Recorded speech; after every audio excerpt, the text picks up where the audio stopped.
Fala galera, tudo bem? Esse vídeo é uma parceria entre o nosso canal e a página do Facebook Toque Me Voe.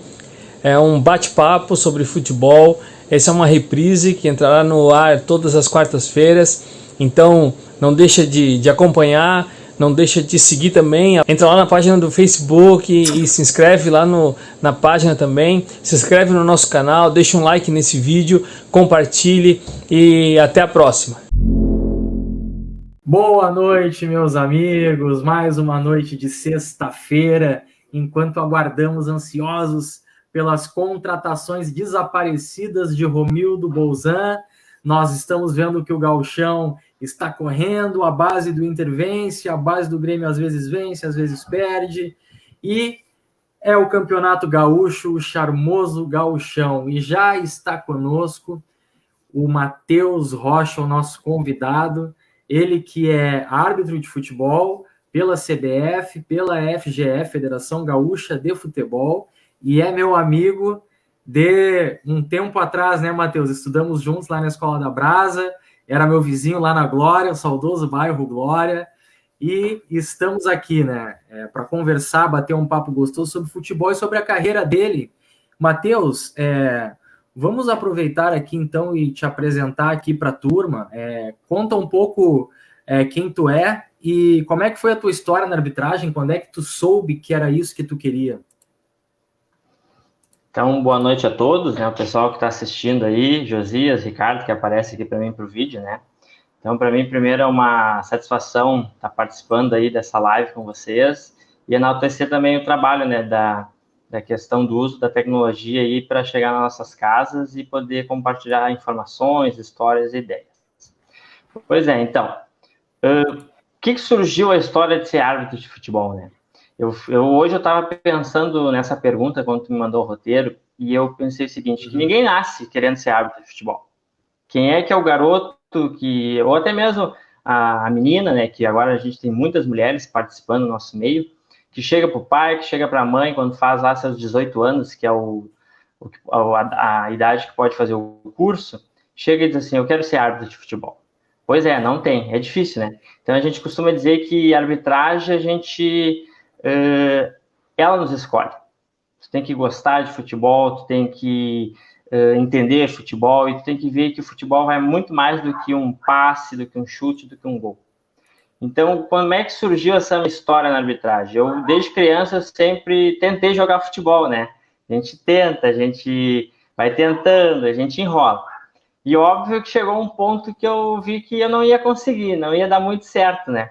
Nunca me esqueço uma vez que o meu pai foi comigo assistir um jogo e depois na volta para casa, na época eu deveria ter uns 16 anos para 17, eu perguntei assim, e aí pai, o que o senhor achou do jogo?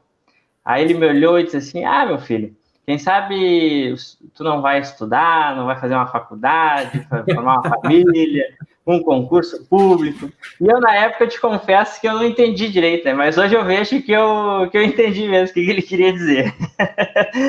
Então, é o seguinte, eu comecei a fazer o curso em 2010, né, na Federação Gaúcha de Futebol. Foi um curso de 6 meses, no qual a gente teve aula todos os sábados. Eu iria fazer em 2009, mas devido ao ano que eu ingressei na faculdade, eu teria que trancar algumas cadeiras, então eu optei em não fazer. E aí, então, eu fui e esperei. Então, em 2010, surgiu a oportunidade de fazer o curso.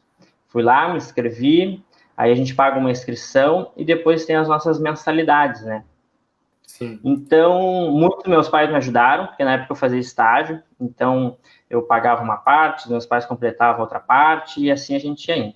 A gente tinha muito investimento na questão de uniforme, questão de DVDs, questão de material, enfim. E aí a gente faz as práticas, né? São 6 meses de práticas e teorias. Então, durante o curso, tu é colocado a fazer testes, tu tem prova, tu tem teste físico, que é algo que hoje é muito importante na carreira de um árbitro de futebol, é ter o teste físico.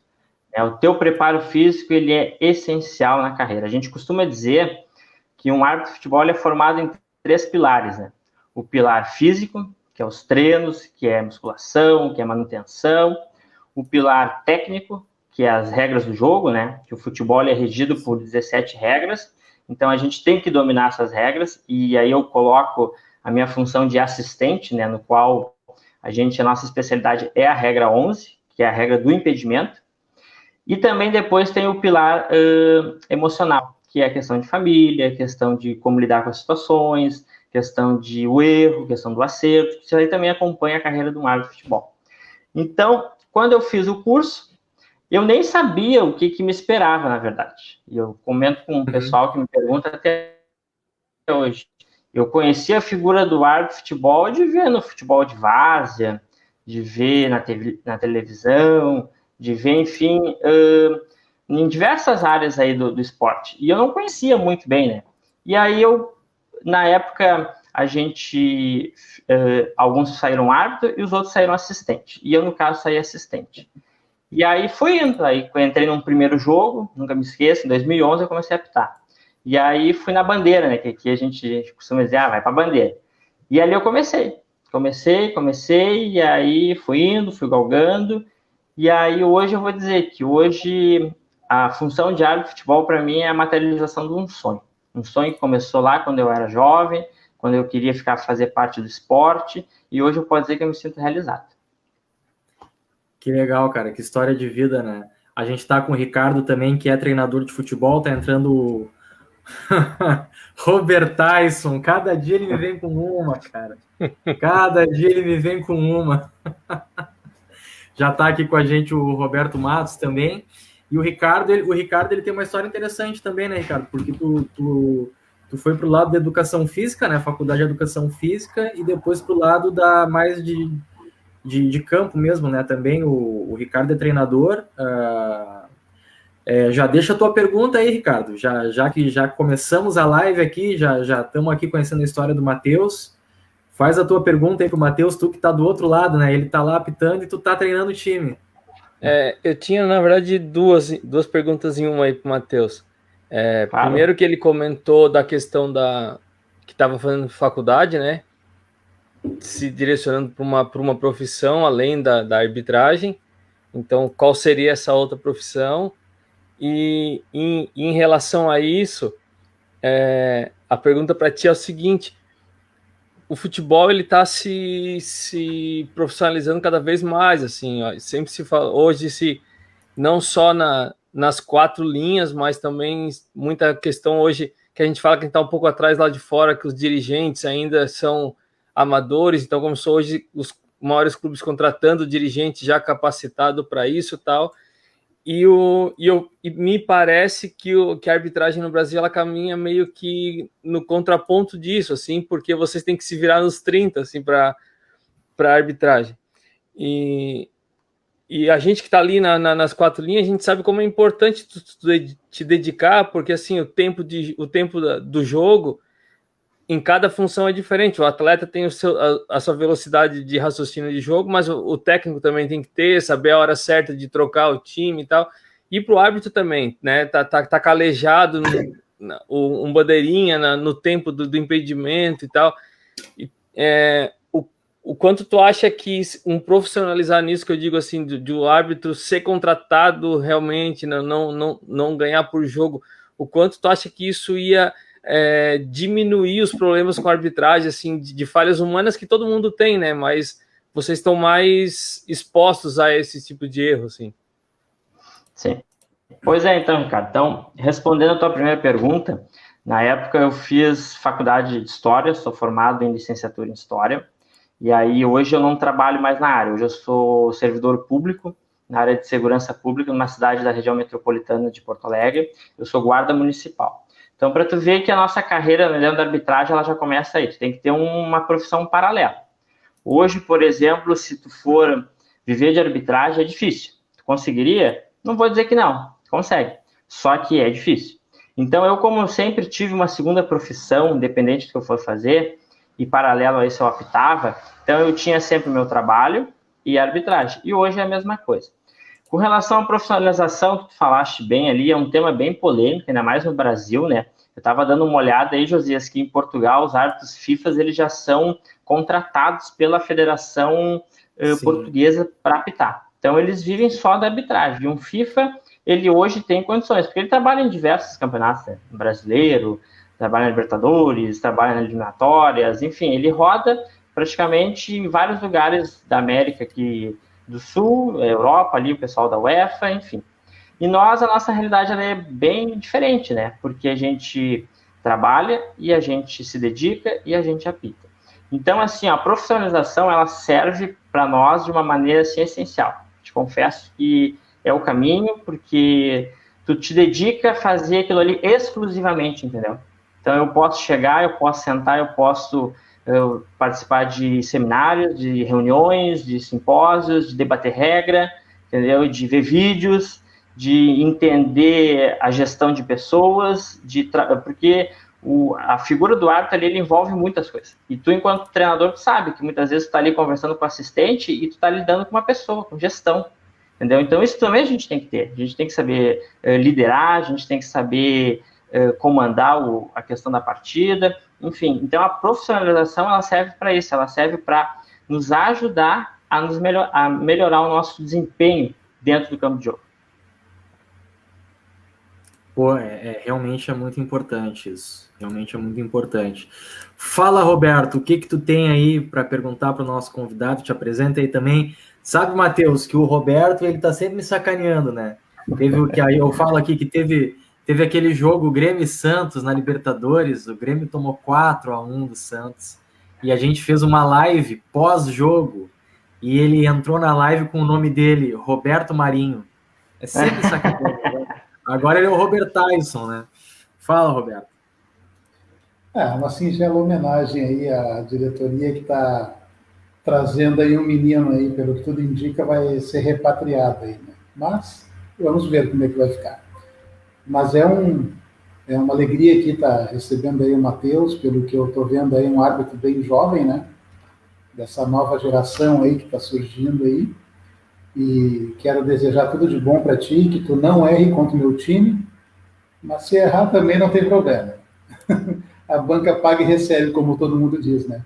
Mas eu tenho uma pergunta assim para fazer para o Matheus, talvez ele não...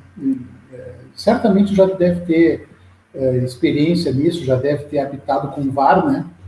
E a minha pergunta é a seguinte, até que ponto essa experiência com o VAR tem auxiliado e até que ponto ela tem atrapalhado na arbitragem? Ou seja, o árbitro se sente um pouco melindrado por causa do VAR, ou ele ainda tem o controle total, vamos dizer assim, do apito do jogo? Pois é, então, Roberto, o VAR ele é uma ferramenta que ele veio para agregar, né? Ele veio para agregar o espetáculo, ele veio para legitimar o resultado da partida, independente do que aconteça. Então, tudo depende da capacidade que o árbitro tem para trabalhar em cima do VAR. O VAR ele veio para ser uma ajuda a mais para todas as decisões que o árbitro for tomar. Porque muitas vezes a gente acaba indo para uma situação, uma decisão numa tomada de posição, numa tomada durante o jogo ali, que o VAR ele vai te servir para te auxiliar. Ele não é aquela ferramenta que tu vai depender dela, muito pelo contrário. Tu vai, quando precisar, acionar ela da melhor maneira possível. Então, tudo vai depender da forma com que o árbitro vai saber lidar com o VAR. Tem árbitros que hoje já têm uma forma melhor agem com mais naturalidade, que deixa o jogo mais solto, né? Porque às vezes a gente acha que o jogo fica muito mecânico, fica muito parado, né? Só que tem árbitros que já estão sabendo como deixar o jogo correr, como saber na hora acionar, se o VAR vai ser acionado também, enfim. Então, tudo isso também é questão de protocolo. Eu acredito que o Brasil, através da CBF, né, eles têm se atualizado e buscado cada vez mais o aprimoramento do uso do VAR. Ainda é um desafio, mesmo, porque hoje o VAR, ele, de certa forma, ele engessou um pouco o jogo, digamos assim, né? Antes tinha toda aquela situação, porque o futebol, às vezes, ele é movido até polêmica, né? O pessoal fica discutindo, depois, porque acertou, porque errou, porque saiu o gol, porque não saiu o gol, enfim. E hoje o VAR, ele caiu, ele tirou isso aí. Então, hoje o jogo, ele fica um pouco menos, como é que eu posso dizer assim, um pouco menos com vontade, com dedicação, e ele ficou um jogo mais mecânico. Acredito que no futuro isso aí deva também melhorar, porque a cada dia que passa, a cada ano, a FIFA faz testes em jogos, em categorias menores, com o uso de VAR, para deixar o jogo dinâmico, o jogo mais rápido. Que o jogo, para a FIFA, a bola tem que jogar, não pode ficar parando por qualquer coisa. E uma decisão, muitas vezes, com o VAR demora um pouco, né, para ser revista, revisada, enfim. E aí acaba o jogo parando demais. Só que é uma ferramenta que veio para agregar mesmo. Ela é bem importante, ela está aí para ajudar. E em cima disso aí que o Roberto perguntou, Matheus, tu acha que o VAR ele aumentou a pressão em cima da arbitragem ou ele, de certa forma, aliviou um pouco a pressão em cima da arbitragem? Dentro do campo, como é que tu vê isso? Tudo vai depender do jeito que o árbitro lida com o VAR, né? Tem árbitros que agem naturalmente e o VAR se torna só mais uma ferramenta de auxílio. E tem outros que acabam ainda não conseguindo colocar em prática o protocolo, porque talvez falta um pouco ainda de mais experiência, porque fica um pouco ainda com receio de tomar uma decisão e acaba utilizando o VAR como uma forma de ver se acertou ou errou. Então, tudo vai depender da questão como o árbitro vai agir. Eu acredito que tirou bastante a pressão em cima da arbitragem, e também para os clubes, né? Porque muitas vezes, e anos atrás, sem ter VAR, os campeonatos, muitas vezes, eles decidiam, às vezes, por um gol que não foi, um impedimento que o assistente deixou de dar, e isso veio para acabar mesmo. Isso aí, o futebol hoje já não aceita mais esse tipo de situação. Mas o VAR não eliminou totalmente os erros, né? Mas tudo bem, não vamos entrar em polêmicas aqui do que já passou, né? Mas uma coisa que eu até porque eu não quero também te deixar em maus lençóis aí de ter que falar de lances específicos, né? Isso aí não vai acontecer. Mas uma coisa que eu queria perguntar é sobre o critério. Porque o que a gente viu nesse último campeonato brasileiro? Que lances iguais tiveram decisões diferentes, mesmo com o auxílio do VAR. A que se deve isso? A que se deve essa vamos dizer assim, essa interpretação de um e de outro? Pois é, tudo depende da questão da forma, da leitura que o árbitro faz da partida. Né? Tem situações, Roberto, que a regra ela é escrita. Por exemplo, agarrar, cartão amarelo. Entendeu? Isso é escrito, isso está na regra. Tá? Como tem outras situações que ela é interpretativa. Então, cabe ao árbitro, na hora, interpretar de qual maneira ela tomar. Porque a regra, a gente costuma dizer que a regra ela é para o jogo, e o jogo não é para a regra. Ou seja, é a regra que tem que levar o jogo. Então, o árbitro tem que apitar conforme a regra do jogo. Então, por que às vezes gera essa discordância de marcações? Porque é a questão da forma com que o árbitro está interpretando a regra do jogo. E eu vou dizer o seguinte, que cada lance ela tem a sua peculiaridade. Alguns podem ser parecidos. Talvez uma jogada mais forte, uma jogada menos... como a gente fala, né, uma jogada imprudente, isso acontece. Mas só que nem todo lance ele é igual. Então, muitas vezes, vai depender da forma com que o árbitro está interpretando a regra do jogo. E ao longo do tempo, a gente tem passado aí por vários seminários, várias até lives, inclusive, com instrutores, enfim, que a gente tem padronizado algumas situações dentro do campo de jogo. Algumas situações que, quando acontecer, será marcado isso, o jogo vai seguir, enfim. Deixa eu só emendar nessa questão aí. Só uma pergunta. Tu chega a trabalhar árbitro de linha ou tu é árbitro assistente, só a bandeirinha? Não, a minha função é só árbitro assistente.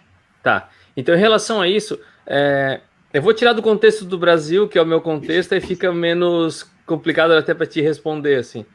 Boa, eu trabalhei no Timor-Leste e lá tinha uma peculiaridade, que treinador estrangeiro tinha sempre um outro peso, já era normal lá, mas entra numa questão cultural e tal. Mas o que acontecia é que eu estudava muito os árbitros e eu preparava a minha equipe de acordo com os árbitros. Então tinha árbitro que eu sabia que deixava ir um pouco mais. Eu forçava meus atletas uma marcação um pouco mais pesada, porque eu sabia que o árbitro ia deixar. Outros árbitros eram mais rigorosos, eu preparava eles já evitando esses contatos e tal, porque para ele evitar um cartão amarelo, um cartão vermelho e tal. Então eu conseguia trabalhar durante a semana em relação ao árbitro, se eu soubesse qual era o árbitro que estava e tal. Como é que é na tua questão como bandeira, assim, tu chega a estudar os teus árbitros, até porque, assim como a gente viu no Brasil, às vezes um árbitro tem uma tendência a deixar alguns lances a mais, isso principalmente nos lances interpretativos. Eu acho que o problema é quando o mesmo árbitro interpreta diferente, mas daí é polêmica, eu não quero te botar nessa polêmica, assim, mas o que eu quero te perguntar é se tem árbitros que apitam de maneiras diferentes, né? Que tu falou, uns seguram mais, outros conversam mais, tem árbitro que já vai de primeiro lance, já vai com amarelo para ver se os outros já não entram na mesma. Então, assim, para ti, como é que é, assim, tu já tem uma escala, é sempre o mesmo árbitro, ou alguns mesmos árbitros, tu estuda eles para entender isso como bandeira, como é que é para ti, assim, essa preparação para o jogo? Pois é, isso aí que tu falou hoje, ela é uma das ferramentas para nós que a gente chama de pré-jogo, o plano de trabalho. Essa fala com relação ao que tu disse, que tu estuda os árbitros, a gente também estuda os jogadores e os treinadores. Então a gente procura, antes, tu tá escalado para um determinado jogo, tá? Um jogo X. E aí tu procura buscar situações, tá? Características desse time, dessas equipes, desses jogadores, quem é o mais rápido, quem é o zagueiro xerife, quem é o volante que sai para o jogo, quem é o meio armador, como é que é o treinador, se ele fala muito, se ele não fala, como é que, enfim, o contexto do jogo. Isso aí a gente coloca tudo, a gente planifica o jogo. Eu vou te dizer que eu, enquanto assistente, a gente, por já estar algum tempo nessa estrada, e por já conhecer muitos colegas, ter trabalhado várias vezes, a gente não tem escala fixa, né? A gente trabalha sempre com colegas do mesmo estado, tá? Quando é nível nacional, e regional aqui, gauchão, com os colegas normal aqui do nosso quadro. E então a gente conhece cada um, a forma de apitar, a forma que dá mais o cartão, se dá mais verbal, se é um árbitro que deixa mais o jogo correr, se é um árbitro muito técnico. E aí, enquanto assistente, tu tem que fazer a leitura do jogo, entendeu? Isso é muito importante. Hoje o assistente, porque tu tá ali, e ao mesmo tempo tu não tem que estar só cuidando do impedimento. Tu tem que ver qual é o critério que o árbitro está utilizando. Se ele está dando qualquer falta, se ele está deixando o jogo correr, porque muitas vezes já aconteceu comigo, Ricardo, de uma situação de uma falta, o árbitro não dá, porque ele é o critério dele, e eu, enquanto assistente, marcar essa falta. E os dois times reclamar. Então, isso é muito importante, porque essas decisões ao longo do jogo, elas vão ganhando as equipes, entendeu? A equipe, os jogadores vão tendo confiança. Então, tem que ter uma sintonia. Então, o assistente, ele tem que se adaptar. Tem que fazer a leitura do árbitro, a leitura do jogo, o que o jogo está pedindo naquele momento. E me diz uma coisa, Matheus, nessa tua história aí já dentro da arbitragem, de CBF, Federação Gaúcha de Futebol, qual foi o melhor jogo que tu já fez e qual foi o pior jogo que tu já fez, assim? Pior que eu digo no sentido, assim, de, o pessoal dentro de campo não se comportou, assim. Qual foi o melhor e qual foi o pior jogo que tu já fez?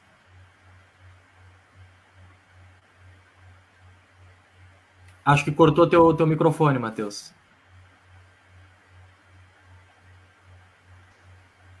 Aí, agora sim. Tá aí. O jogo em si, é que assim, se eu fosse elencar para vocês os melhores jogos, eu até coloquei aqui, fiz rapidamente ali alguns jogos que me chamaram muita atenção. O primeiro jogo, claro, é aquele da estreia, né? Enquanto árbitro de futebol, no qual eu estreiei em 2011, na cidade de Montenegro, fazendo um juvenil. Então, esse para mim foi um grande jogo. E a tua estreia está defendendo um escudo, que é a Federação Gaúcha, está representando, enfim, a Escola de Artes aqui do Rio Grande do Sul. O outro jogo que me lembra agora foi a questão do meu primeiro profissional, que era na divisão de acesso, que é a Segundona Gaúcha, que foi entre Rio Grandense de Santa Maria e Brasil de Pelotas. Na época que o Brasil de Pelotas estava jogando a Segundona, um jogaço. As duas torcidas acompanhavam os times, uma quarta-feira de tarde, futebol raiz mesmo.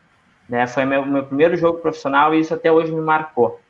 Um outro jogo foi a estreia no Gauchão, né? Que todo árbitro que trabalha no seu estado, o sonho dele é trabalhar no jogo do Gauchão, é chegar ao profissional é representar, como eu falei, o teu escudo, é entrar motivado. Então, meu primeiro jogo no Gauchão foi Lajeadense e São Paulo de Rio Grande, em 2016.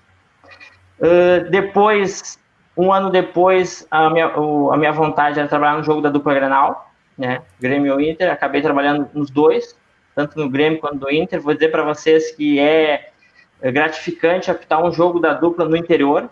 É muito legal, a experiência, assim, enquanto árbitro, é fora de série, porque é um jogo aguerrido, é um jogo estilo gauchão mesmo, um jogo que não tem, é outra atmosfera.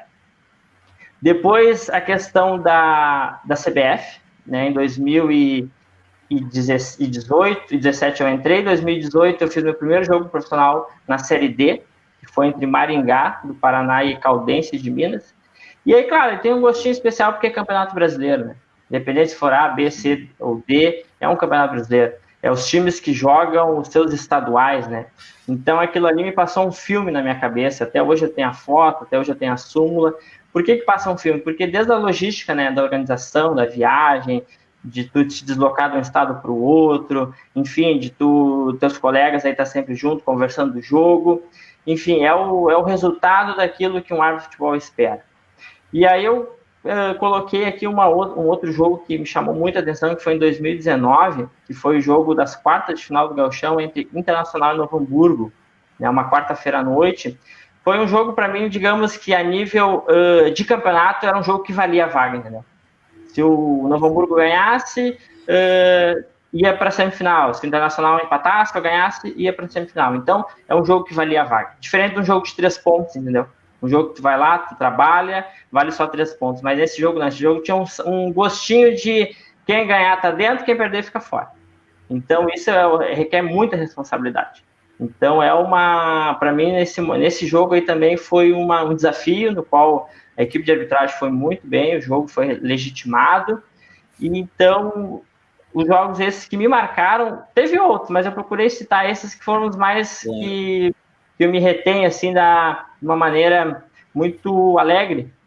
E tu falaste ali dos piores jogos. O que eu vou te dizer? A gente tem jogos aí que, lá no início, quando a gente começa, né, que às vezes as coisas dão tudo errado, né? Já aconteceu de eu fazer jogo, e aí lá no início da carreira, aí o colega errar na súmula, e aí a gente acabar tendo que se explicar o porquê da súmula, entendeu? Então, isso deu errado, sabe? Como eu também já dei um impedimento, um gol que não foi, um impedimento mal dado.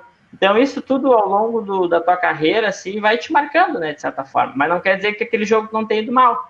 Só que tem jogos que tu vai super bem, e tem jogos também que às vezes não é o teu dia, né? Às vezes tu acaba errando porque não é o teu dia, porque tu tava, sei lá, desconcentrou, não teve muita atenção, enfim. Mas assim, de pior mesmo, não. A gente sempre tem alguma coisinha que outra para melhorar, entendeu? Claro. E aí a gente caminha assim, o árbitro, a gente costuma dizer, né, que o árbitro e o erro caminham sempre próximos, né? Eles estão sempre lado a lado, em cada tomada de decisão. E agora, falando de erro, assim, uma dúvida que eu tenho, tá? Na última live eu fiz essa pergunta para o Rodrigo Ferrari, que estava com a gente aqui. Quando tu assiste assim na televisão, quando tu não tá trabalhando, tu tá em casa assistindo televisão, lá tá vendo um jogo, aí tem um lance, e aí o comentarista lá, às vezes nem o comentarista de arbitragem começa, porque isso aí tá errado, isso aí foi pênalti, porque não sei o quê. Quando tu tá sentado na tua casa vendo assim, o que tu pensa assim, esses caras não sabem o que estão falando? Como é que é essa relação? Porque, claro, tu um dia já foi torcedor, né? Hoje tu é profissional da área, tu tá lá dentro. Como é que é essa relação? Tu tá vendo o jogo na TV e tu olha assim para aquele narrador, assim, um Galvão Bueno da vida, e tu, mas acabou de falar uma bobagem.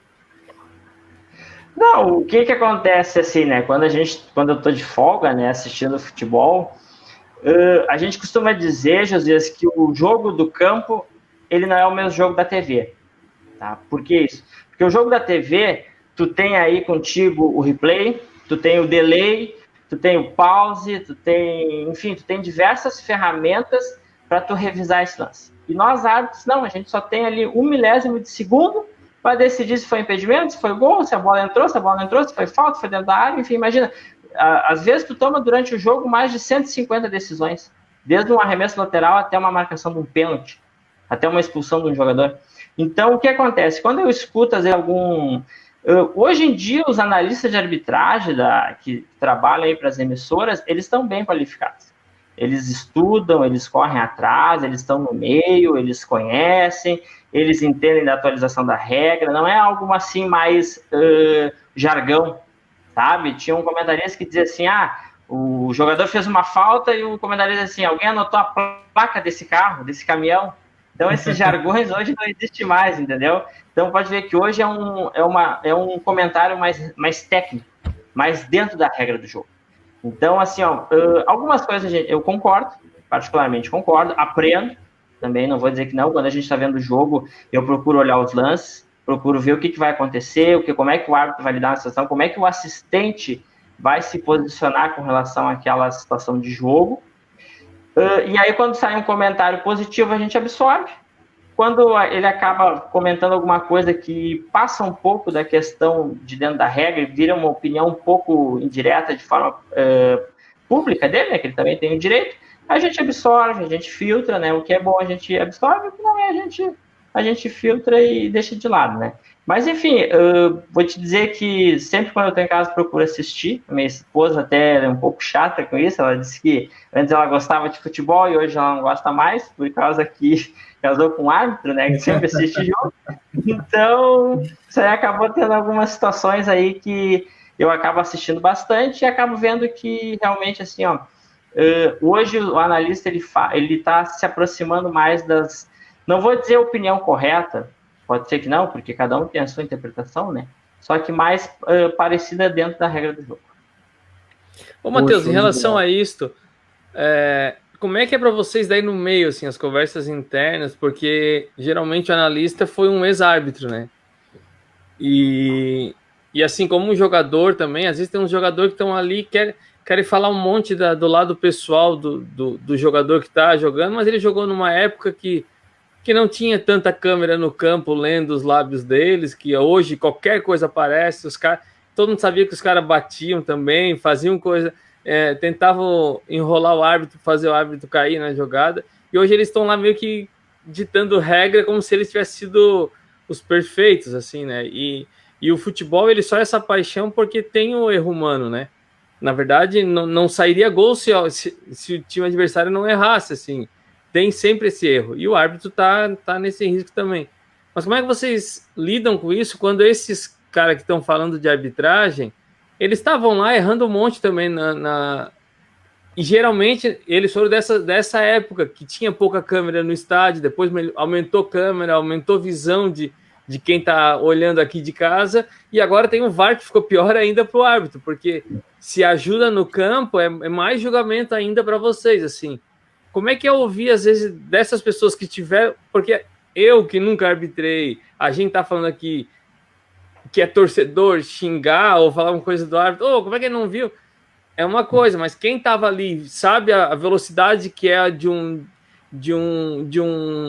impedimento, por exemplo. A gente que treina, às vezes tu treina a semana inteira um lance para ser no mínimo detalhe do impedimento, tá? Então isso também dificulta para o árbitro. Como é que para vocês ouvir esses caras que estiveram lá dentro e às vezes não conseguem ter esse olhar assim de não levar muito pro lado humano, assim, mas entender, não, aconteceu, mas eu também, na minha ninguém fala assim, na minha época eu também cometi esses erros.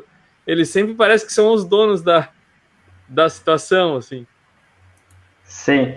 Pois é, o que eu posso te comentar a respeito dessa pergunta é o seguinte: cada um tem a sua opinião, né? Independente do que for, esteja certo ou errado, mas o mais importante é tu embasar o teu comentário dentro da regra do jogo, entendeu? E assim, como tu falou bem, um dia eles foram meus colegas, foram colegas de outros lugares, de outros estados, enfim, e eles estão ali exercendo a profissão deles, né? Que é de comentarista de arbitragem. Então, o que acontece? Às vezes incomoda um pouco, não vou dizer que não, né? A gente sempre, às vezes, se sente incomodado, mas como eu falei no início aqui da live, né? A gente acaba filtrando, né? Filtrando o que é bom, o que é positivo. Eu, por exemplo, assim, quando eu comecei a apitar, eu escutava muito... Agora ele já se aposentou, né? O Arnaldo César Coelho, e eu aprendi muito com ele. Mas isso há 10 anos atrás, entendeu? Na época que ele comentava, José Roberto Reit também, o próprio Leonardo Gaciba, que hoje é nosso presidente da comissão de árbitros, também é um cara que, assim, que modernizou essa questão dos comentaristas de arbitragem, é um cara fora de série, um cara muito estudioso da regra. Então, o que eu posso dizer? Desses profissionais aí, tu tem que absorver, eu praticamente procuro absorver o que é bom, entendeu? E fico pensando assim, será que nessa situação que aconteceu, o comentário dele foi um comentário positivo? Será que ele fez a mesma... Será que eu estou fazendo a mesma leitura? Será que está certo?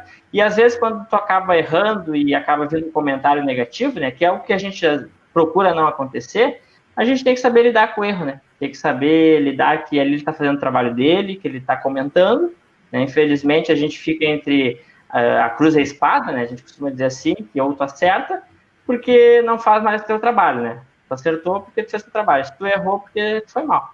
Então, aí acaba tendo que ter esse jogo de cintura.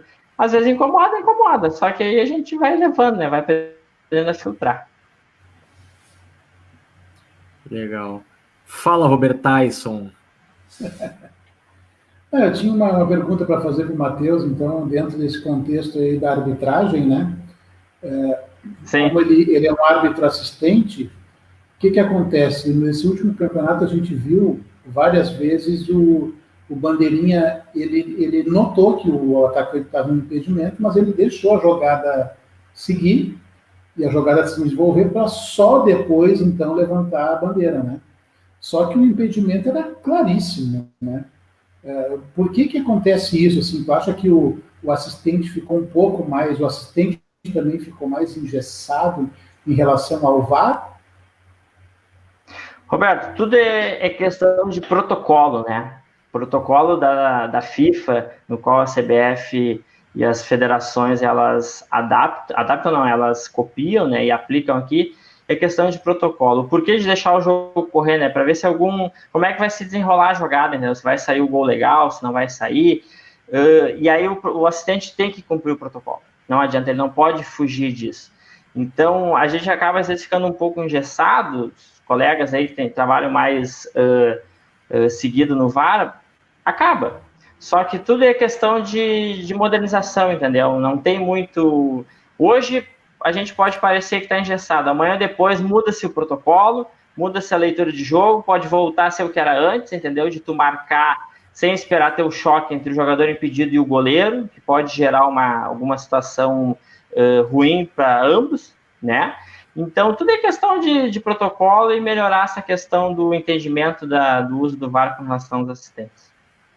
Tá, só esclarecendo, então, até para mim entender que eu sou leigo, sou apenas um torcedor da arquibancada da sala de casa, né?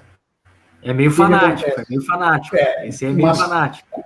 Não, de jeito nenhum, estou até usando azul hoje. Olha só. Quando o impedimento é claro, não tem dúvida que há impedimento, não é mais seguro para o assistente e para o próprio atleta que se marque logo o impedimento? Ou o protocolo diz que tem que deixar a jogada seguir mesmo sendo uma situação clara de impedimento? Sim, falaste bem. O protocolo, a gente tem que cumprir o protocolo, né? O protocolo, ele pede que a gente deixe a jogada seguir e depois marca-se o impedimento. Aí a gente tem que seguir o protocolo. Não posso te dizer assim, porque interpretar de outra maneira. Não, o protocolo é esse e a gente tem que cumprir o protocolo. E aí sempre lembrando que o protocolo... Até que eles identifiquem que causou mais lesões, não, vamos voltar atrás nisso, porque a integridade aí é parte deles, né, da comissão, para vocês, enquanto árbitro. Pois é, todos os protocolos, enfim, eles são testados, né, como eu falei lá no início, eles são testados em jogos. Então, é a mesma coisa das substituições, né, que hoje ela aumentou, ao invés de 3, agora são 5, né, para cada equipe em 3 momentos. Aí ajudou um monte de futebol. Mas um dia ela foi testada em jogos de categoria de base. Então, se esse protocolo hoje está sendo colocado em prática, porque um dia ele foi testado, um dia ele foi estudado e o pessoal que trabalha com o VAR lá na FIFA entende que no momento esse é o que tem que ser feito. Pô, legal. Vamos só fazer uma interativa agora aqui com a nossa audiência. Vamos colocar na tela os comentários desta live de sexta-feira à noite. Gledson Batista, estou na escuta deste maço. Um abraço, Gledson. Um grande abraço. Aí vai chegar aqui agora, vamos ver aqui, o Birajara Proença. Grande Matheus Rocha, qualidade e profissionalismo ao extremo. Olha aí, Matheus, foi o clube do Matheus. Ó, tem aqui um outro aqui, Salvador Batista da Silva. Você é um excelente profissional. Esse aí é a Federação Gaúcha de Futebol e só talento, né? Só talento. Mais um para ti aqui, Matheus. Williams Rodrigues. Boa noite, Matheus Rocha. Baita profissional. Aí, o pessoal participando da nossa live. E outra aqui, Copargues. Orgulho desse baita profissional. Parabéns ao amigo Matheus Rocha. Matheus, eu andei dando umas olhadas no teu Instagram. Eu vi que tu gosta de um vinhozinho bueno, né? O Paralelo 31. Quando der, eu vou te mandar uma garrafinha de vinho do Porto aí para ti. Sim, vai ser bem.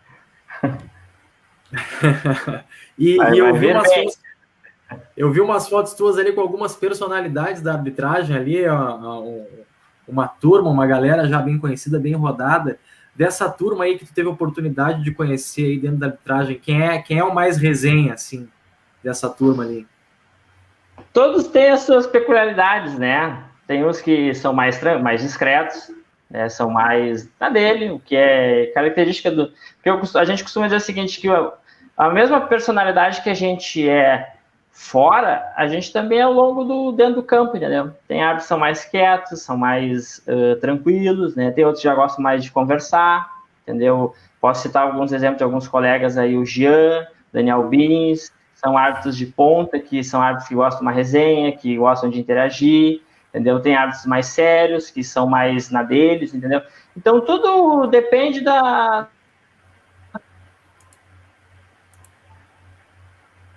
Cortou o teu áudio, Matheus.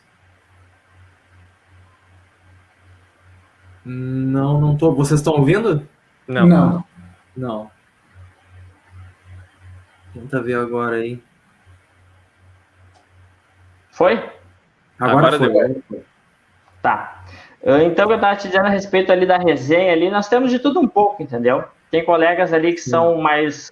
gostam de conversar, gostam de fazer uma piada para descontrair, gostam de contar uma história, assim como todo mundo ali, a gente descontrai da melhor maneira possível, né? Então, aí depende da característica de cada um. Por exemplo, como eu citei ali, nós temos o colega, o Daniel Bint, que ele é um colega que ele vem vindo junto com a gente, na nossa safra aí, dessa geração, ele é um cara muito legal, um cara que conversa, um cara que é descontraído, gosta de uma resenha. O Jean-Pierre, que é um árbitro já mais antigo, um árbitro mais de cancha, né? Também gosta de uma resenha. Então, assim, as características de cada um, né? São as suas peculiaridades. Só que, assim, na hora do jogo, é o nosso trabalho, entendeu? A gente está indo lá para fazer um bom trabalho. Aí as brincadeiras, as risadas, a resenha, a gente também ajuda para descontrair, ajuda. Mas a gente deixa ele no vestiário, depois a gente vai para o jogo, aí a concentração, foco e atenção. Porque uma partida, para nós, ela vale muito mais que 3 pontos. Vale muitas vezes o acesso de uma equipe, vale muitas vezes o cargo do treinador, né? O Ricardo deve saber bem isso, né? Que às vezes o treinador está balançando ali, e o jogo, muitas vezes, naquele jogo dá uma gritaria, uma confusão, e já aconteceu comigo, e pensa assim, mas por que tá tão enérgico esse jogo aqui? Aí depois tu vai saber que era porque o treinador estava perigando perder o trabalho, né?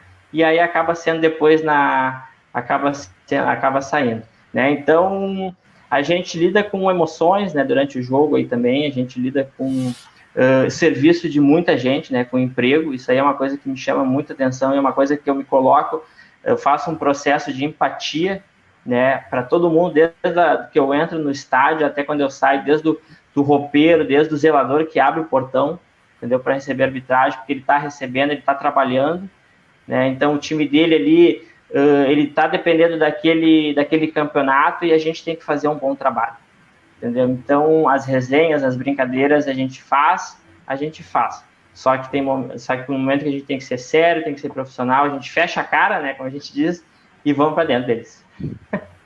Ô, Matheus, tem uma pergunta para fazer. Antes, Roberto, Roberto, antes de tu perguntar, só vou colocar na tela aqui, ó, porque o Williams Rodrigues mandou um recado para ti, ó. Fala pro Matheus mandar um salve. Ele me viu muito jogar no Marechal Bittencourt aí, ó.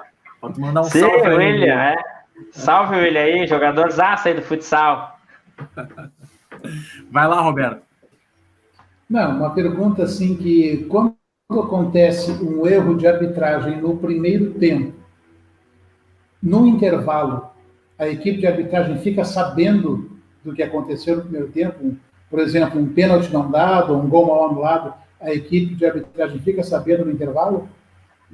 Pois é, então, essa pergunta aí ela é bem interessante, Roberto, porque o que acontece? Tem locais, tem estádios que tu chega no estádio, tem uma televisão lá nos melhores momentos, né? Tu já entra no vestiário, já tem lá, melhores momentos. Aí tu olha assim, opa, não, mas esse lance eu acertei, não, isso aí foi tudo certo, e aí dá, tranquilo. Como tem locais que ninguém fala nada, nem entre nós, nem entre ali as pessoas que estão passando, então tu só vai saber depois quando tu chega em casa, que tu olha, ou se... Eu não costumo usar o celular na hora que eu tô no jogo, entendeu? Antes eu usava, mas aí eu criei o hábito de, eu cheguei no estádio, eu coloco no silencioso e ali eu fico praticamente os 90 minutos e mais o tempo que eu tiver lá. Só depois que terminar o jogo que eu vou olhar, entendeu? Porque é o meu momento, entendeu? A gente costuma dizer que o vestiário é nosso. O vestiário ele é da minha equipe, o vestiário ele é dos árbitros, então tu tem que te concentrar. Então, Roberto, o que acontece? Já aconteceu de receber mensagem ali no meio do jogo, mas não vinda de alguém oficial, entendeu? Vinda de fora ali, algum zum, algum cochicho, mas nada demais, né? Depois, no final do jogo, que a gente às vezes fica sabendo. Ou às vezes, dependendo do jogo, até na hora, né? Até na hora, se o gol não foi, se a bola foi dentro ou fora, isso aí às vezes é instantâneo, né? Ajuda, eu não vou dizer que não, ajuda, porque muitas vezes o jogo está muito truncado, está muito corrido, muito polêmico também, com jogadas assim, difíceis de interpretação, e aí dá um lance que a equipe de arbitragem acerta e os jogadores contestam, o que é natural, né? O jogador ele tem direito de contestar, e aí depois passa aqueles minutinhos, dá aquele comentário e coisa, não, acertaram. Então, opa, é interessante. Tá entendendo? Então, o que acontece? Isso aí te dá aquele alívio, entendeu? Te dá aquela, não, beleza, vamos de novo. Entendeu? Então, isso ajuda bastante. Mas eu não procuro focar nisso aí, entendeu? Eu procuro ir pro jogo. Se errei, eu procuro fazer um processo que é meu, é natural, de pensar, em trazer lances para mim que eu já acertei, para me motivar, entendeu? E pensar assim, não, agora o próximo eu vou acertar. O próximo eu vou acertar e o próximo eu vou acertar. Eu praticamente procuro fazer isso. No primeiro time que eu trabalhei, recém-formado, eu era preparador físico, e aí o treinador, a gente tinha o vestiário, que era o vestiário durante a semana, que a gente treinava para ir para o campo, treinar e tal. Aí no dia do jogo ele fazia toda uma mudança porque queria ficar do outro lado, que era para ficar perto do bandeirinha. Pouca gente sabe que o time da casa escolhe ali porque é para ficar na orelha do bandeira também, principalmente mais antigamente, né? Como é que é para ti, assim, no final do jogo? Porque tem treinador que é mais quieto e tal, mas a gente tá ali, às vezes até... Eu, por exemplo, eu me esforço, me seguro para não falar muito, mas é natural meu falar o tempo todo. Às vezes nem é com o árbitro, mas tu tá ali gesticulando. Mas como é que é para ti que tá ali com o treinador na orelha ali o tempo todo, assim, como é que fica no final do jogo?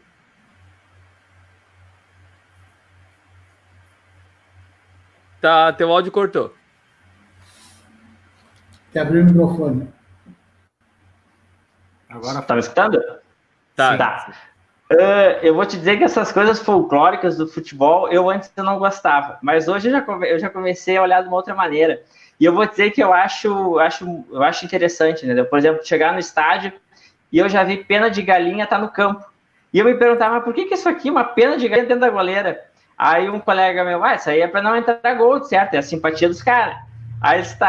Aí eu entrava no vestiário, o vestiário do lado da arbitragem ali, como tu falou, o treinador gritando, vamos para cima, vamos incendiar, vamos pegar. E eu ficava pensando, mas por que esse cara tá gritando desse jeito, cara? Mas isso aqui é um jogo, não é uma gritaria. E aí depois eu comecei a entender, não, é a motivação deles, é o trabalho deles, aqui é o meu trabalho e nós vamos pro jogo.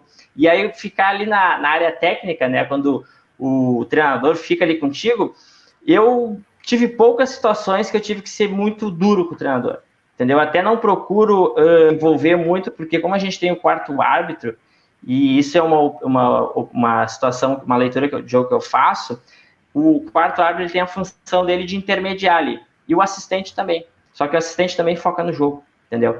Então já me aconteceu de ser muito firme com o treinador, e de, assim, ó, por exemplo, uma situação que acontece, segundo tempo, o time do treinador, no caso, o banco que está na frente do bandeirinha, atacar o segundo tempo todo para a goleira que está o bandeirinha, entendeu? Do lado do treinador. Entendeu? Tipo aquela, vamos meter uma pressão, vamos gritar, vamos para cima, não sei o quê.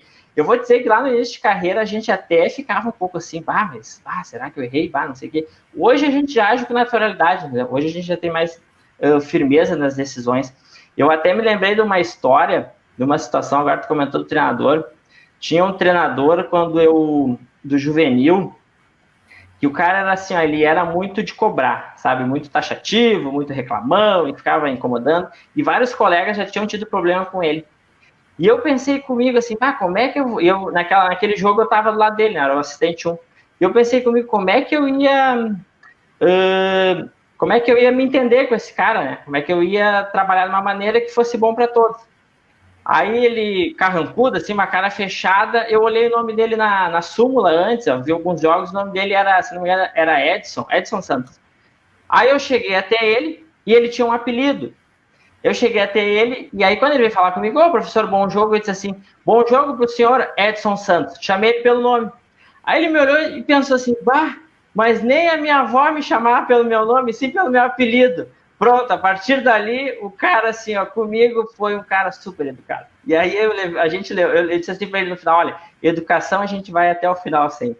Então, essas malandragens, assim, essas técnicas que a gente costuma dizer, né, de ir administrando, porque, assim, ó, é ruim a gente ter que expulsar alguém, né? Eu acho, é complicado, mas quando tem que expulsar, não tem que fazer, né? Só que quanto mais gente ali tiver no espetáculo, que não estiver atrapalhando, pro jogo é bom, entendeu? O jogo é bom, o jogo é bom. E falando em jogo agora, falando em campo, em partida, a pressão, tu falou da dupla Grenal, mas tu também falou aí em Série B.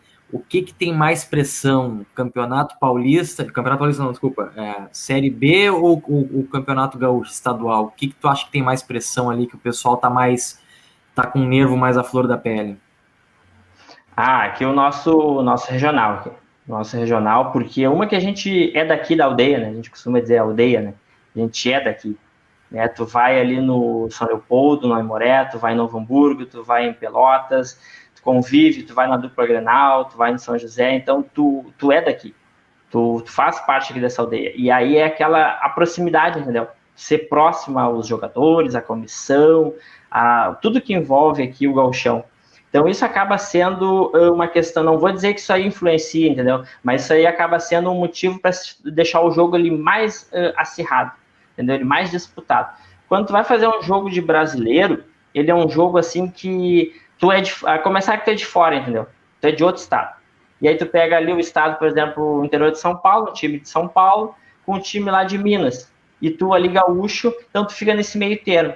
E aí o que acontece? Eu gosto desses jogos, assim, dessas categorias menores, menos nas categorias de Série B, C, D da CBF, porque tu conhece, além de tu conhecer culturalmente os times, tu também vê o seguinte, que cada escola, cada estado tem a sua forma de jogar futebol, entendeu? Tem estados que são mais técnicos, tem estados que são mais, que nem aqui o Rio Grande do Sul, é um estado conhecido de muita força, entendeu? De muita garra, de muita pegada, de vamos para cima. E aí tu vai em São Paulo, é um jogo mais técnico, mais cadenciado, entendeu? O Rio, a mesma coisa. Então, isso aí me chama muita atenção.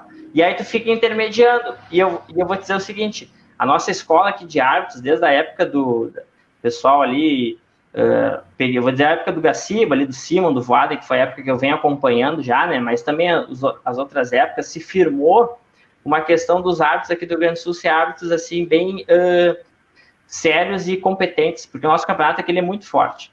Então, a gente é testado a todo momento, entendeu? Em decisões. E aí, quando chega para apitar um jogo onde os dois times são mais técnicos, tem características diferentes aqui, o jogo flui, entendeu? Tu tá preparado. Porque tu já viveu isso aqui no Rio Grande do Sul, entendeu? E aí, quando tu sai daqui e vai para outro estado, é uma experiência diferente, é um jogo diferente, né? Só que tu fica mais preparado. A cobrança aqui do jogo, ela é maior. Sim. Falando em cobrança, e tu falou das coisas boas e difíceis, mas agora tá com o CBF no peito aí, o negócio já pega já os filezinhos. Mas eu acredito que no começo deve ter pego uns amadores, assim, pesado e tal. Chegou a ter jogo já de ter que sair escoltado pela polícia, de algum quebra-pau que deu? Sim, isso aí. Eu costumo dizer que o amador ele é uma escola, né? O amador é uma escola. Eu vou dizer que hoje eu ainda trabalho um pouco no amador. Não vou muito em questão da pandemia, né? Só que até uns 2 anos atrás, antes da pandemia, eu ia no amador quando eu conseguia, tinha uma folga. Eu ia apitar, porque eu gosto da questão do amador, aquela coisa que a gente chama do bafo na nuca, sabe? Da gritaria, enfim, dos dois times, assim, brigando, enfim.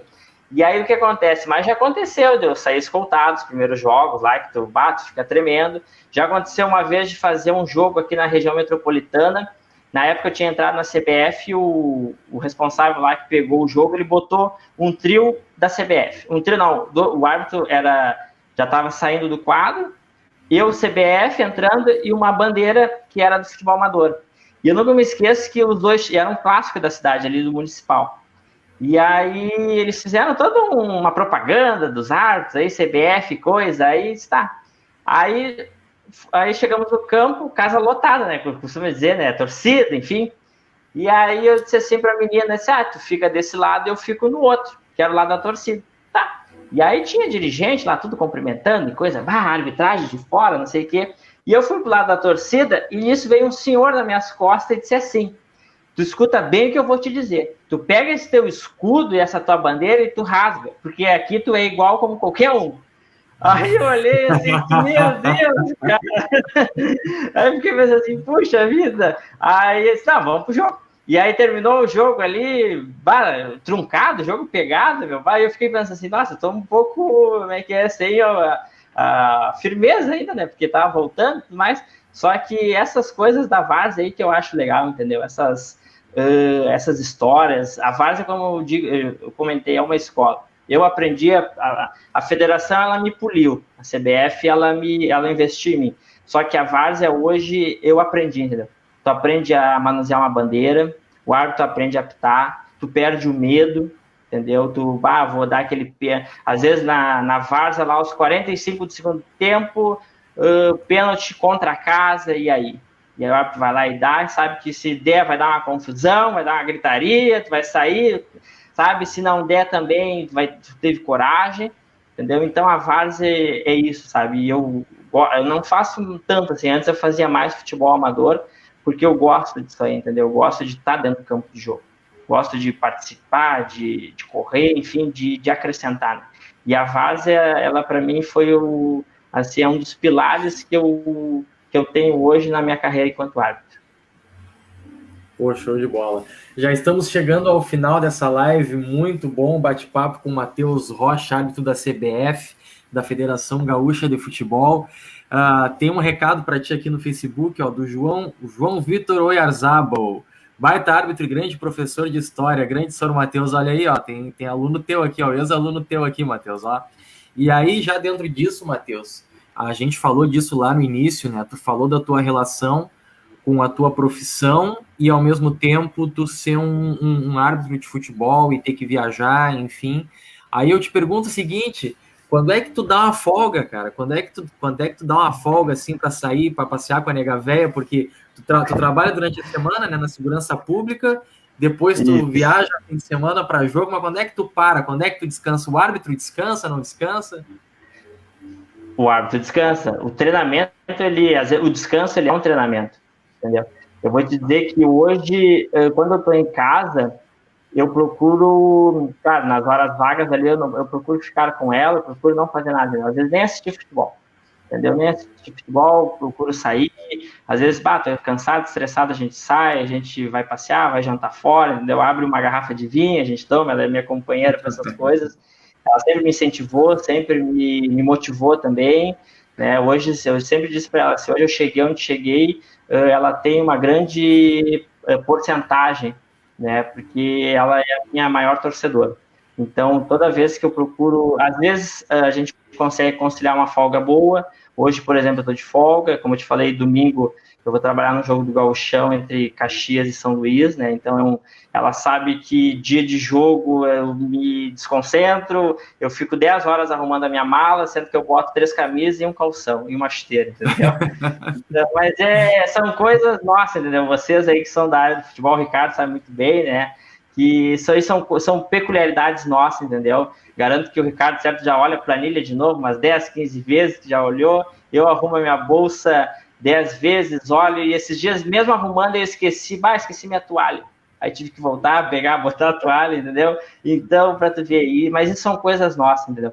E então, quando eu tô em casa, eu procuro ficar em casa, procuro descansar, procuro organizar as minhas semanas no meu treinamento, entendeu? Hoje o meu horário, ele permite eu conseguir treinar mais vezes, então eu consigo compensar no dia que eu estou de serviço, antes de entrar em serviço eu procuro treinar para já estar preparado e nos dias de folga ficar em casa, entendeu? Então, tudo é questão de organização. É um sacrifício. Já perdi muito feriado, já perdi muito batizado, muito casamento, muita formatura, já perdi, porque a gente gosta, né? E quem é do futebol, quem é do meio, a gente gosta e a gente se sente bem. Então, é um sacrifício que vale a pena. E quando tu era professor de história, como é que tu fazia? Pois é, então... Se tivesse jogo, tu chegou a pegar jogo assim em período de letivo? Sim. O que eu fazia? Eu conseguia compensar esses porque eu não dava aula todos os dias, né? Então, nos dias que eu não tinha período, eu encaixava aquele período que eu precisava adiantar, que eu precisava ou adiantar ou recuperar, entendeu? E todas as escolas que eu trabalhei sempre foram tranquilas, sempre foi solícita. Os alunos também, eu levo um carinho muito especial por eles. Gente, assim, eu recebo às vezes vai fazer um jogo, eles mandam foto, mandam mensagem de um jogo que, tu olha assim, nossa, que me acompanham, que torcem por mim, né? Então, isso é gratificante. Então, tudo é questão, assim, de tu saber te organizar, entendeu? Então, já aconteceu de eu ter que viajar e naquele dia do jogo eu tinha que dar aula. Então, ou no dia anterior de viajar eu já adiantava o período, ou no dia quando eu voltava eu ia trabalhar direto. Então, tudo é questão de organização. Show de bola. Estamos chegando no fim da live, então, Matheus, muito obrigado por estar com a gente aqui. Antes de finalizar, rapidamente, a gente vai passar aqui as coisas do futebol, porque o Internacional venceu o Caxias do Sul por 2-0 e o Grêmio perdeu para o Juventude de virada por 2-1. Uma perguntinha para fechar, Josias? Hã? Só uma perguntinha para o Ricardo, para o Matheus, para fechar? Claro, manda. Aproveitar que tu falou do jogo de ontem, né? Juventude Grêmio, que foi lá em Bento Gonçalves, né? E, enfim, aquele lance que teve do pênalti para o Juventude, não era lance de expulsão do zagueiro do Grêmio? Ricardo, não, desculpa.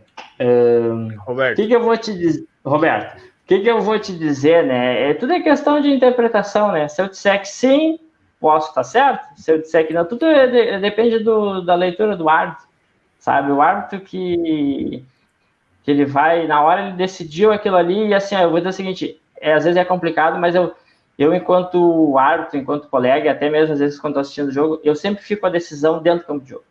Porque se o meu colega tomou aquela decisão, é porque alguma coisa ele viu que eu não vi, entendeu? E eu vou com ele, sabe? Se errar, a gente erra junto, se acertar, a gente acerta junto. Então, eu procuro pensar assim, se ele tomou aquela decisão, se ele expulsou, se ele não expulsou, porque alguma coisa de diferente ele viu. Então, particularmente, eu penso assim. Show de bola. O Roberto querendo botar sempre querendo encrencar, né? Na saída, né, Ricardo? Na saída. Mas a gente teve isso daí. O Grêmio perdeu do Juventude por 2-1, o Internacional venceu por 2-0. É claro que eu não vou perguntar para o nosso Fábio para qual time ele torce, né? Porque agora ele veste a amarelinha, CBF.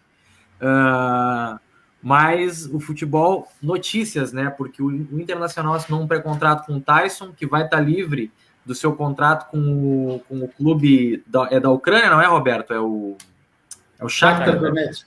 Vai estar livre do Shakhtar Donetsk em julho, assinou pré-contrato com o Internacional. E o Grêmio agora, a notícia que saiu há pouco tempo, enquanto a gente estava na live, 2 jornalistas da Argentina, ao vivo, acabaram de comunicar que Borré aceitou o acordo com o Grêmio e vai fechar um contrato de 5 anos com o Imortal Tricolor. Pronto, agora resta saber se o Romildo vai tirar o dinheiro do bolso, né? Que agora ele aceita o acordo e depois o Romildo... A gente sabe que o Romildo gosta de guardar tudo no cofre, né? O Fábio Koff dizia que tinha um homem no cofre, e esse homem era o Romildo, que estava guardando o dinheiro lá que nem um cão de guarda. Está até hoje dentro daquele cofre. Mas é isso daí. Matheus, muito obrigado por participar com a gente, muito obrigado por estar com a gente aqui. Tem aqui mais mensagem para ti. Agora, Igor Tavares Souza, melhor professor de história, mas guri, esse guri é bom. Para quem quiser acompanhar a live durante a semana, Josias, como é que eu faço? Eu quero escutar o Toque Me Voe durante a semana. Você vai no Spotify e você digita Toque Me Voe e vai aparecer o nosso logotipo lá. Já tem 4 episódios nossos no ar. Vai entrar a nossa entrevista com o Rodrigo Ferrari essa semana agora, amanhã. E na terça-feira vai entrar no ar essa conversa, esse bate-papo aqui de hoje no Spotify. Então você pode escutar, partilhar com seus amigos, mandar lá no WhatsApp da turma lá o link para o pessoal escutar aqui o bate-papo com o Matheus. Matheus, meu amigo, mais uma vez, muito obrigado por estar com a gente. Deixa o teu recado final aí para a galera, para quem nos acompanhou. Pois é, queria agradecer aí, Josias, pela oportunidade, Roberto, Ricardo também. Espero que eu espero ter trazido uma mensagem da figura do árbitro de futebol. A gente sabe que aqui no Brasil ele ainda não é tão valorizado como alguns países da Europa, mas a gente vive aqui nessa realidade, então a gente tem que andar conforme a música. Fico muito feliz, né? Eu quero deixar aí que a arbitragem, para mim, como eu falei, ela foi um sonho que começou quando criança e hoje ela é resultado desse processo, entendeu? Então fica o meu abraço aí, minha força de vontade para continuar na carreira, que ela é árdua, porém apaixonante. É isso daí, show de bola. Robert Tyson, teu recado final, Robert Tyson. Tudo bem, foi bom essa conversa aí, bom estar junto aí com Josias, Ricardo, Matheus aí, desejo tudo de bom aí na sua carreira aí na arbitragem, que com certeza ele consiga trilhar caminhos aí mais altos aí, que esse escudo vire um escudo FIFA, quem sabe, né? Então, vamos lá. Obrigado. Para cima. E, Josias, eu queria te dizer que eu só estava esperando, porque o Tyson foi anunciado, eu digo, tá, eles vão querer anunciar alguém também, porque senão o Romildo não ia sair para a rua, não iam deixar de sair para a rua, e foi obrigado a contratar o Borré. Eu só acredito vendo, Roberto, eu só acredito depois que o Romildo bater a notinha na mesa, que o cara vestia a camisa, entendeu? Enquanto isso não aconteceu, eu não acredito mais. Ricardo, manda o teu recado final para a galera aí, Ricardo. Só agradecer aí e falar pro Matheus. Ô, Matheus, quando alguém for reclamar da arbitragem aqui no Brasil, pega os caras e leva lá pro Sudeste Asiático. Vê uns 3 jogos lá que eles nunca mais vão reclamar. Tá bom. Um abraço aí, muito bom conversar contigo. Um outro recado que eu quero dar aqui, aproveitando, porque eu não posso esquecer disso, toda quarta-feira o Ricardo tem um canal no YouTube que é Futebol, Uma Paixão, Muitas Histórias. É um canal muito interessante, tem muito conteúdo lá, muita entrevista boa que ele fez com muita gente boa lá, treinador português, o próprio Rodrigo Ferrari tá lá, jogador de futebol que joga no Japão. Eu já maratonei o canal do Ricardo lá, assisti tudo que ele tem lá e recomendo, Futebol, Uma Paixão, Muitas Histórias. E toda quarta-feira o nosso conteúdo da live vai para o YouTube do Ricardo, é isso, né, Ricardo? Isso, toda quarta. Toda quarta, então, as lives que a gente faz aqui depois vão estar no canal do YouTube do Ricardo e a gente compartilha na nossa página também. Tu vai estar por tudo aqui, Matheus, lá na live, depois vai estar no Spotify, depois vai estar no YouTube. Tá? Muito obrigado. Tem um recadinho aqui para ti, Matheus, que eu não posso deixar de colocar na tela, tá? Porque é muito legal ver como as pessoas que tu cativou no caminho, né? A Luana Tavares, que Deus te abençoe, Sor, sempre na torcida por você. É muito bonito quando a gente vê assim, que é recompensador, né? Tu conseguir fazer as duas funções e ser árbitro. Muito, muito legal isso. Parabéns para ti, cara. Desejo sucesso na tua carreira e um escudo FIFA Obrigado. aí muito em breve no teu peito. E vamos lá, né? Deus abençoe a todos vocês e nós estamos aqui nesse mesmo canal, nessa mesma hora, na semana que vem. Tchau, tchau. Tchau, tchau.